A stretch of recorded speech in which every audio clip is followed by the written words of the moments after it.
Diego Morales stood in the afternoon sun of Green Haven Eco Village, wiping sweat from his forehead as he surveyed the thriving community he'd helped build over the past 8 years. At 38, with calloused hands and sun-weathered skin, Diego had transformed a forgotten 10-acre plot in Arlington, Virginia, into something remarkable, a functioning, sustainable community that proved alternative agriculture could work even in suburban proximity. The eco-village was modest but intentional.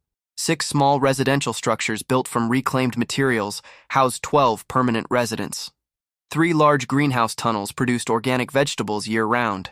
A chicken coop sheltered 23 rescue hens. A small barn housed 4 Nigerian dwarf goats saved from a bankrupt petting zoo. Everything was designed around principles of permaculture, low-impact living, and animal welfare. Diego served as the community's animal care coordinator, a role that required patience, dedication, and a deep understanding of trauma, both human and animal. Most of their rescued animals came with histories of neglect or abuse. The goats had arrived malnourished and terrified of human contact. The chickens had been destined for industrial slaughter. Each animal required careful rehabilitation, gentle handling, and time to heal. But they were all small animals, manageable, the kind of creatures that fit the scale and philosophy of their operation. Nothing about Green Haven was equipped for industrial-scale livestock. They had no cattle chutes, no heavy fencing, no equipment designed for animals weighing over a ton. Which is why Diego's heart nearly stopped when he heard the diesel engine rumbling up their graveled driveway that Friday afternoon at 4:47 p.m. A livestock transport truck, the kind used for moving cattle between farms and auction houses, was backing toward their modest wooden gate. The truck was massive, industrial, completely out of place among the eco-village's hand-built structures and flowering gardens. Diego jogged toward the gate, signaling the driver to stop. "Hey, there must be some mistake. We didn't order any livestock." The driver, a heavy-set man in his 50s wearing a stained cap and a look of pure exhaustion, climbed down from the cab with a clipboard. "This Green Haven Eco Village, Arlington, Virginia, Rural Route 647? "Yes, but..." "Then this is the right place." He thrust the clipboard toward Diego. "Got a bull for you. Transfer paperwork's all here." Diego scanned the document, his confusion deepening with every line. The form was official, USDA certified with multiple stamps and signatures. At the top, in bold letters, Emergency Transfer Rejection Protocol. The animal's name, Tino. Breed, Charolais. Age, 4 years. Weight, 2,200 pounds. And then, in red ink across multiple lines, rejected, Meadowbrook Farm, aggressive behavior. Rejected, Highland Valley Ranch, unpredictable temperament. Rejected, Stonewall Agricultural Center, dangerous to handlers. Rejected, Morrison Livestock Facility, unsuitable for commercial operation. 4 farms, 4 rejections. All within 6 months.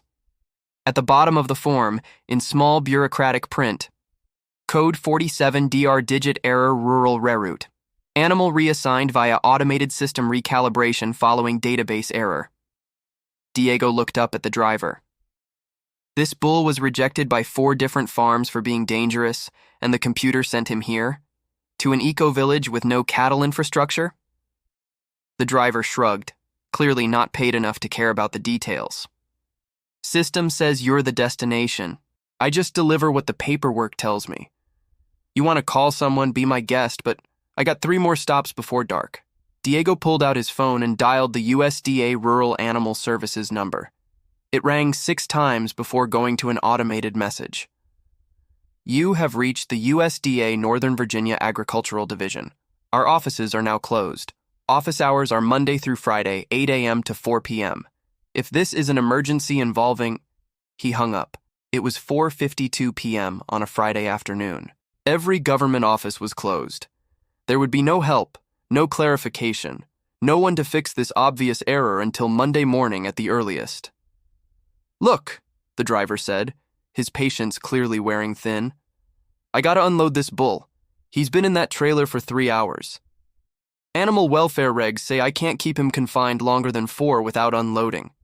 So either you accept delivery or I leave him here in your driveway, and that's going to be your problem anyway. Diego felt the weight of impossible choices settling on his shoulders. If he refused, the driver might literally abandon a 2,200-pound aggressive bull at their gate. If he accepted, he'd be responsible for an animal with a documented history of dangerous behavior, with no proper facilities to contain him, surrounded by a community of people who'd chosen this lifestyle specifically to avoid industrial agriculture and the violence it often entailed. Carmen Delgado, one of the eco-village founders and a former social worker, had appeared at Diego's side. She'd been working in the greenhouse when she heard the commotion. "Diego, what's going on?" "Computer error sent us a bull. A rejected bull, with a history of aggression."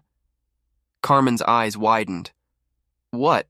We don't have any way to—" "I know." Diego looked back at the paperwork, then at the truck, then at Carmen.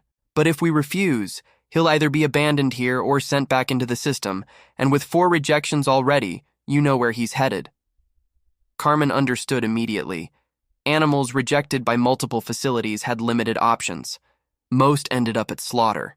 Not because they were old or sick, but because they were deemed unsuitable, which often meant traumatized, stressed, or simply incompatible with industrial handling methods. "We have that back paddock," Carmen said quietly. "The one we were planning to use for the orchard expansion. It's got the old fence from when this property was a horse farm. Not ideal, but it's something." Diego nodded slowly. The back paddock was about an acre, bordered by old but sturdy wooden fencing. It wasn't designed for cattle. The gaps between rails were too wide, the posts probably not strong enough for a determined bull. But it was better than nothing. And it was far from the residential buildings, from the greenhouse, from areas where community members worked and children played. "Okay," Diego told the driver. "We'll take delivery. But I'm documenting everything. If this animal hurts someone because of this error, the liability is on the system that sent him here." The driver didn't care. He just wanted his paperwork signed. Diego signed, his hand shaking slightly, feeling like he was accepting responsibility for a ticking time bomb. The driver backed the truck to the gate of the back paddock. Diego and Carmen quickly reinforced the fence with spare boards and rope, creating at least the illusion of security. Other community members had gathered at a safe distance. Elena Rodriguez, their master gardener, Tom Bailey, who managed their solar power system, and Rebecca Walsh, who homeschooled the community's 3 children. "Everyone stay back," Diego called out. "Way back. This animal has been flagged as dangerous." The driver opened the rear gate of the trailer, and the sound echoed across the property, metal scraping metal, followed by the heavy thud of hooves on wood. Then Tino emerged. He was massive, far larger than any animal they'd ever had at Green Haven. His white Charolais coat gleamed in the late afternoon sun, his muscular frame powerful and imposing. His horns, though not enormous, curved slightly forward in a way that seemed purposeful, dangerous. His dark eyes scanned the unfamiliar environment, and his sides heaved with rapid, stressed breathing. Diego had seen cattle before, from a distance, at state fairs and documentaries. But standing 20 feet from a bull this size, watching muscle ripple beneath that white coat, hearing the deep sound of his breathing and the authoritative thud of his hooves hitting earth. It was primal, intimidating, undeniable. This was not a pet. This was not a rescue hen or a traumatized goat. This was a creature that could kill a human being without even meaning to, simply by turning too quickly, by feeling cornered, by reacting to decades of evolution that told him to protect himself. The driver secured the trailer gate and climbed back into his truck without ceremony. Within seconds, the diesel engine roared to life and the truck began pulling away, leaving Diego and his community alone with 2,200 pounds of rejected, supposedly dangerous bull. For a long moment, nobody moved. Tino stood in the center of the paddock, still breathing hard, his body tense, his weight shifting from hoof to hoof in a pattern that Diego recognized from his limited experience. A stress response, an animal deciding whether to fight or flee. Then, slowly, Tino's breathing began to change. The rapid, panicked rhythm slowed. His head, which had been held high and alert, lowered slightly.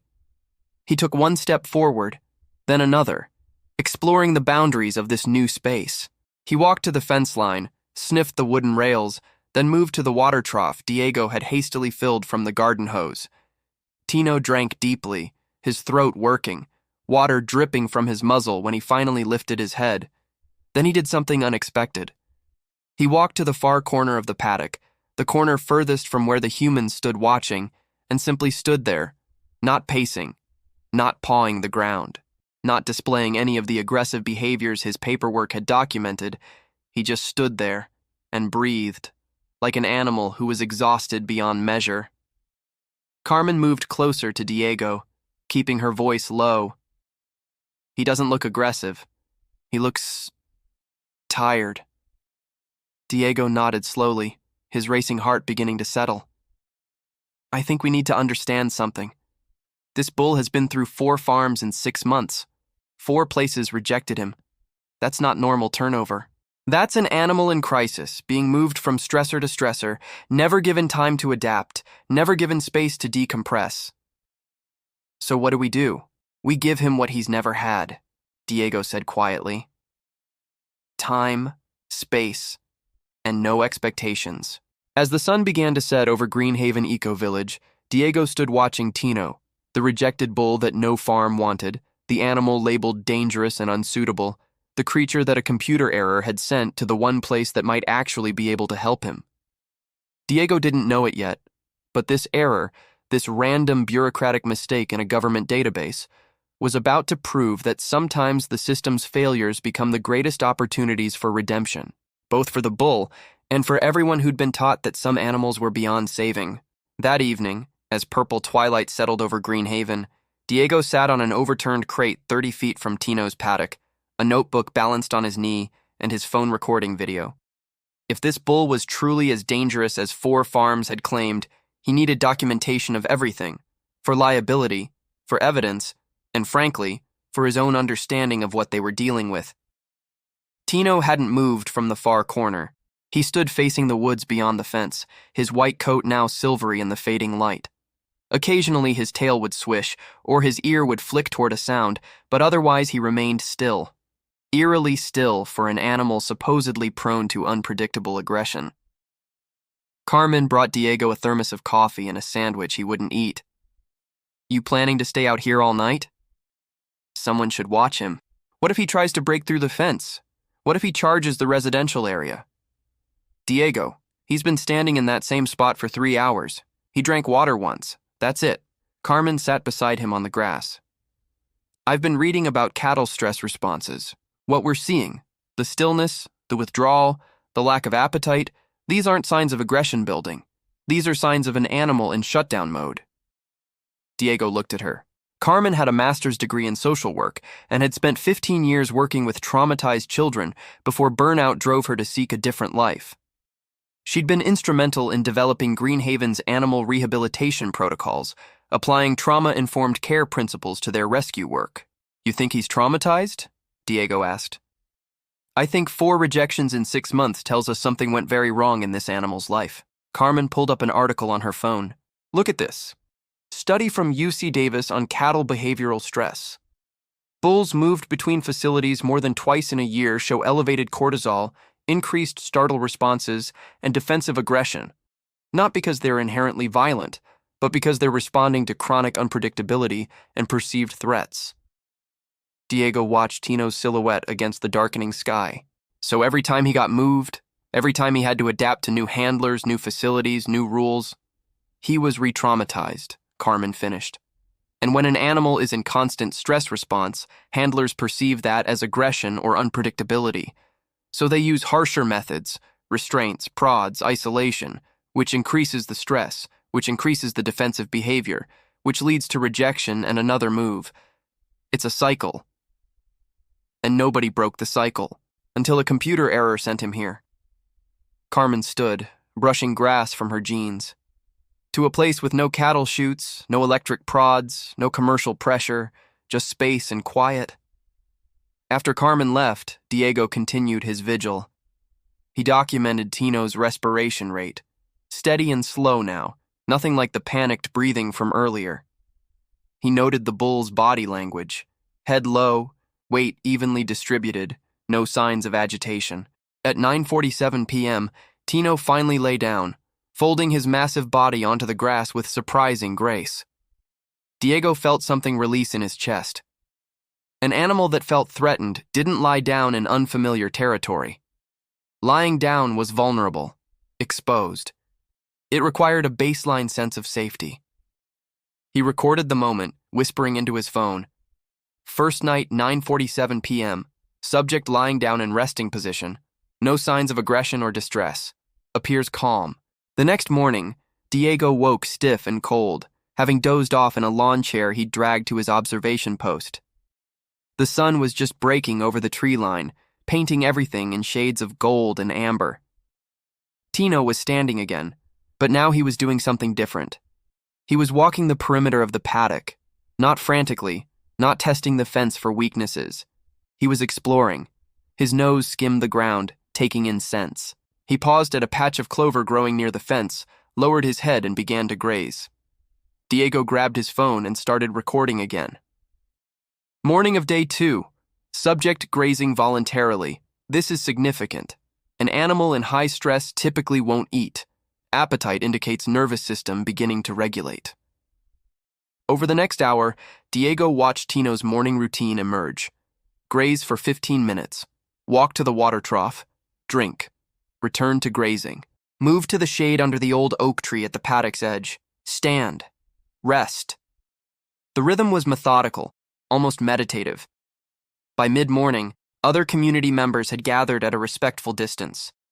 Elena brought her 8-year-old daughter, Sophia, who watched Tino with wide-eyed fascination. Tom brought his camera with a telephoto lens, capturing images of the massive bull in morning light. He's beautiful, Elena said quietly. I expected something, I don't know, more frightening. He is frightening, Diego said honestly. That's 2,000 pounds of muscle and bone. He could kill any of us without effort. But frightening doesn't mean malicious. I think we've been confusing the two. By noon on Saturday, Diego had compiled extensive documentation. His phone contained hours of video showing Tino's calm, exploratory behavior. He'd photographed the bull resting, grazing, drinking, all normal, healthy cattle activities. He'd documented respiration rates, noting how they dropped from the stressed 40 breaths per minute upon arrival to a relaxed 18-20 breaths per minute by morning. What he didn't have was any evidence of the aggressive, unpredictable, or dangerous behavior that had gotten Tino rejected from 4 facilities. Carmen joined him again, this time bringing lunch. I've been thinking about Monday, when we can finally reach the USDA. Yeah, they're going to want him back. They'll say it was a mistake, that we're not equipped, that he needs to go to a proper facility. Diego had been thinking the same thing. And if he goes back into that system, the cycle continues, Carmen said. Different facility, same industrial approach, same stress response, same outcome. They sat in silence, watching Tino graze peacefully in a patch of sunlight. A butterfly landed briefly on his back. The bull's tail swished lazily, and the butterfly departed. Such a simple, ordinary moment. Nothing about it suggested danger.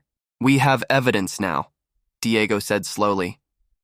Video, respiration data, behavioral observations, proof that in the right environment, this bull is completely manageable.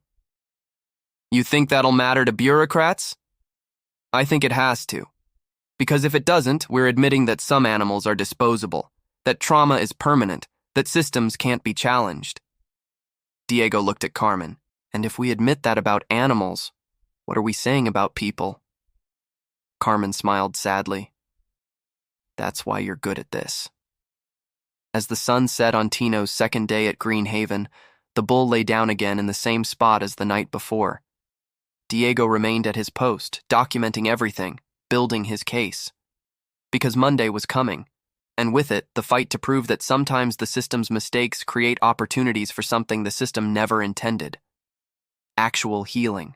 Sunday morning brought rain, soft, steady Virginia rain that turned the paddock into a patchwork of mud and grass.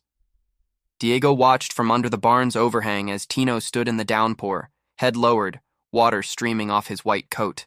The bull made no attempt to seek shelter under the oak tree, simply accepting the rain as it came. He's not even trying to get out of it, Tom observed, joining Diego with 2 steaming mugs of coffee. I think he's just feeling, Diego said. Maybe for the first time in months he's not confined in a metal stall or crowded pen. He can stand in the rain if he wants, move when he wants, just exist without constant pressure. By Sunday afternoon, something remarkable happened. Tino approached the fence closest to where Diego sat documenting. Not charging, not aggressive, curious. The bull stopped 10 feet away, his dark eyes studying the human who'd been watching him for 2 days straight. Diego remained perfectly still, barely breathing. This was a critical moment. Tino was initiating contact on his own terms, testing whether this environment, these humans, were different from what he'd known before. Hey, Tino, Diego said softly. You doing okay, big guy? The bull's ears swiveled toward Diego's voice. He took 2 steps closer, now only 6 feet from the fence, close enough that Diego could see the details of his face, the long white eyelashes, the pink of his nostrils, the surprising gentleness in his eyes. Then Tino did something that made Diego's throat tighten. He lowered his massive head and made a sound. Not aggressive, not threatening. A low, rumbling vocalization that sounded almost like a question. Carmen, who'd been watching from the greenhouse, approached slowly. Diego, is he... He's communicating, Diego whispered. He's trying to tell us something. For 5 full minutes, Tino stood at the fence, his presence powerful but not menacing. Then, as if satisfied with what he'd learned, he turned and walked back to his grazing spot. But something had shifted. An acknowledgement had occurred. A bridge had been built. That evening, Diego compiled his weekend documentation into a presentation. Hours of video, behavioral notes, respiration data, photos showing a calm, healthy bull engaging in normal cattle activities. The evidence was overwhelming. Tino wasn't aggressive. He was responding appropriately to his environment. Tomorrow we call the USDA, Diego told Carmen as they reviewed the material. And we show them what happens when you give a traumatized animal space and respect instead of control and force. You think they'll listen? Diego looked out at the paddock where Tino lay resting in the twilight, finally at peace. They have to, because if they don't, we're admitting that healing is impossible, and I refuse to believe that. Monday would bring the reckoning, the moment when bureaucracy met evidence, when system met compassion. Diego had built his case. Now he just had to convince the people who'd created the problem in the first place that their mistake had accidentally revealed the solution. Monday morning at 8:03 a.m., Diego was already on the phone. He'd been awake since 5:30, reviewing his documentation one final time, preparing his arguments like a lawyer about to present the most important case of his life. USDA Northern Virginia Agricultural Division, this is Jennifer speaking. Yes, hello. My name is Diego Morales from Greenhaven Eco Village in Arlington.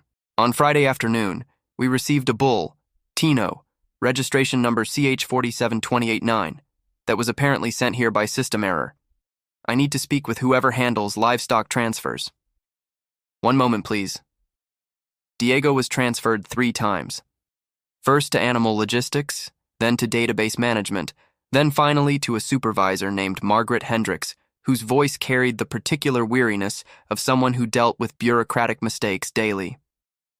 Mr. Morales, yes, we're aware of the error. The animal was supposed to be routed to Culpeper Regional Containment Facility, pending final disposition. We'll arrange pickup immediately. Final disposition, Diego repeated slowly.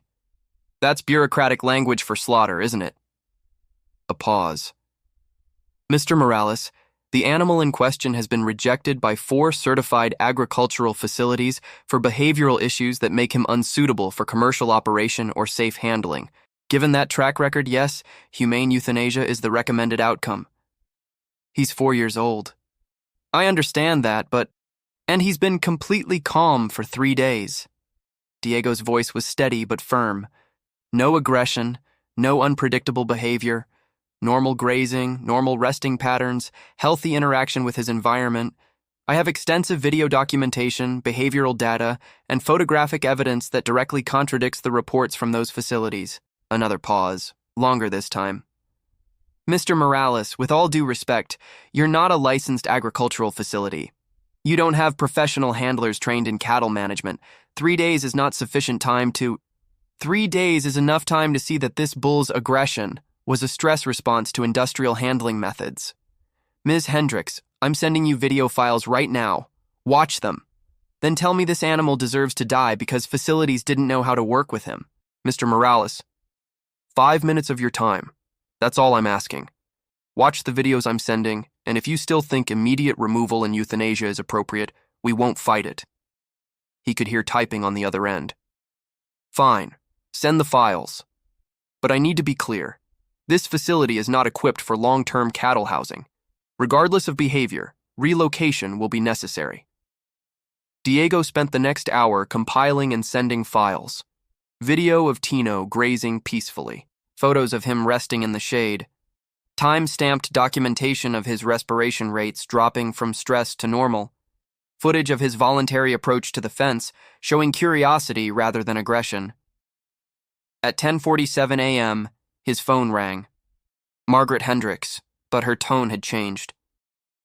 Mr. Morales, I've reviewed your documentation. I've also pulled Tino's complete file from our system. What I'm seeing is concerning. Concerning how? The behavioral reports from all 4 facilities describe aggressive incidents, charging handlers, destroying equipment, refusing containment. But when I cross-reference with facility inspection reports, I'm seeing patterns. Meadowbrook Farm was cited twice for inadequate animal spacing. Highland Valley Ranch had violations for excessive use of electric prods. Stonewall was flagged for keeping bulls in isolation pens barely larger than their body length. Diego felt vindication surge through him. So, Tino wasn't aggressive. He was responding to abusive conditions. That's a conclusion I can't officially make without a formal investigation. But Mr. Morales, what I can tell you is this. I'm sending our regional large animal veterinarian, Dr. Patricia Santos, to evaluate Tino's current condition and environment. If her assessment supports your observations, we may be able to explore alternative disposition options. When? She can be there this afternoon, 2 p.m. After hanging up, Diego gathered the community. We have a chance. A veterinarian is coming to evaluate Tino. If she confirms what we've documented, that he's healthy and calm here, we might be able to keep him under temporary custody. Carmen looked skeptical. The USDA is going to let an eco-village with no cattle infrastructure keep a bull they marked for euthanasia? If we can prove this environment is better for him than any facility they could provide? Maybe. It's precedented. There are cases where animals with special needs are placed in alternative care situations when standard facilities can't accommodate them properly. Elena spoke up. What do we need to do? Make this place look as professional as possible. The paddock fence needs reinforcement. We need to show we have a plan for long-term care, feeding protocols, veterinary access. We need to prove we're not just well-meaning amateurs. We're a legitimate alternative. The community mobilized.